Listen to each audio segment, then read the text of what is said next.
Good morning students. આજે આપણે day 45 ની શરૂઆત કરીશું.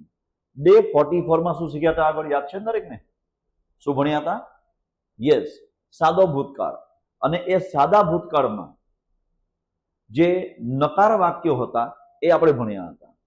આજના પાર્ટમાં સિમ્પલ પાસ્ટ ટેન્સ એટલે કે સાદો ભૂતકાળ, જેમાં આપણે પ્રશ્નાર્થ વાક્યો ભણવાના છીએ. પ્રશ્ન કેવી રીતે બનાવી શકાય છે.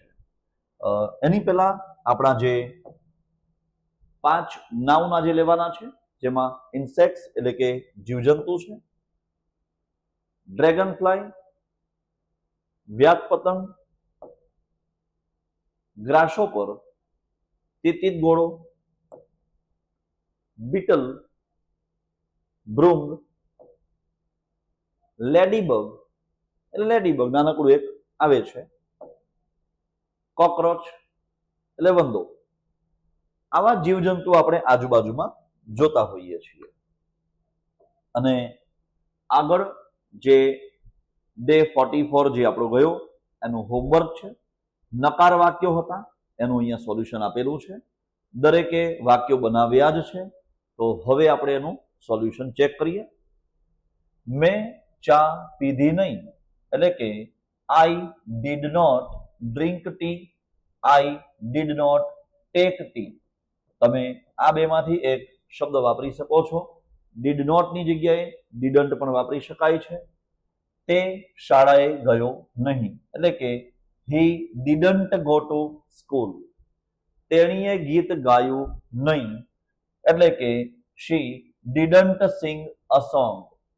અમે રમ્યા નહીં, વી ડીડન્ટ પ્લે. તેઓ આવ્યા નહીં, ધે ડીડન્ટ કમ. મેં પુસ્તક વાંચ્યું નહીં, આઈ ડીડન્ટ રીડ અ બુક. તેણે ભોજન ખાધું નહીં, હી ડીડન્ટ ઈટ ફૂડ. તમે જવાબ આપ્યો નહીં, યુ ડીડન્ટ આન્સર. બાળક હસ્યું નહીં, ધ ચાઇલ્ડ ડીડન્ટ લાફ.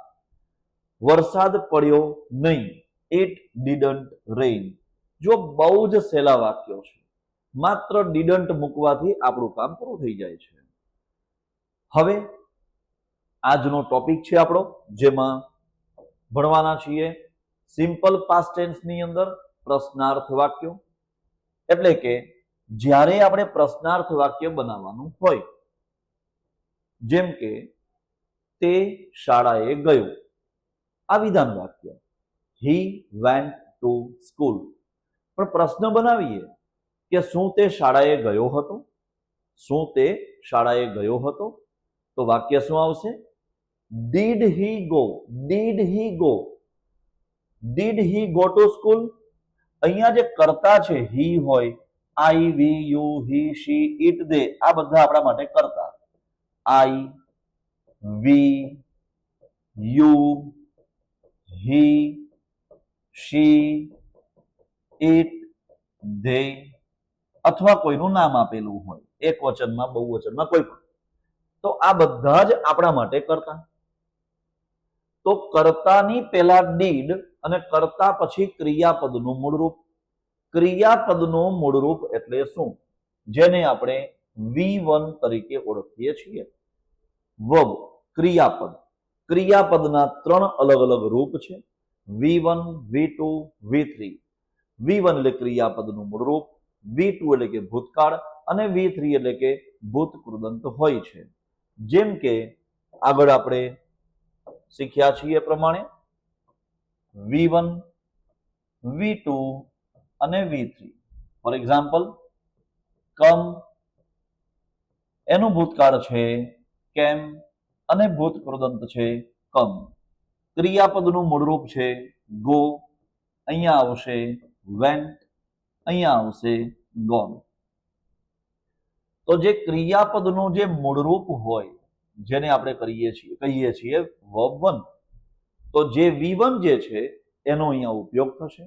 એટલે કે કર્તાની પહેલા ડીડ આવશે, કર્તાની પહેલા ડીડ આવશે, અને કર્તા પછી V1 એટલે કે ક્રિયાપદનું મૂળરૂપ આવશે.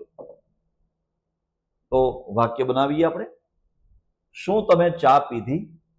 શું તમે ચા પીધી? તમે એટલે કે યુ. આ છે કર્તા, યુ છે કર્તા. એની પહેલા આવશે ડીડ અને કર્તા પછી આવશે ક્રિયાપદનું મૂળરૂપ જે છે take. Did you take tea? Tea એટલે કે ચા. Did you take tea? શું તે શાળાએ ગયો? શું તે શાળાએ ગયો? તે એટલે કે હી. આ છે આપણા માટે કર્તા. એની પહેલા ડીડ અને એના પછી આવશે ક્રિયાપદનું મૂળરૂપ એટલે કે did he go to school? શું તે શાળાએ ગયો હતો? શું તેણીએ ગીત ગાયું? Did she? તેણી, જેને આપણે તે શબ્દ કહીએ છીએ, તે એટલે કે શી. Did she Singh a song? એના પછીનું વાક્ય. શું અમે રમ્યા?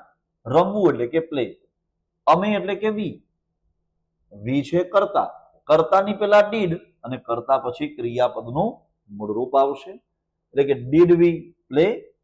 એના પછી શું તેઓ આવ્યા? Did they come? શું તમે પુસ્તક વાંચ્યું? Did you read a book? શું તેણે ભોજન કર્યું?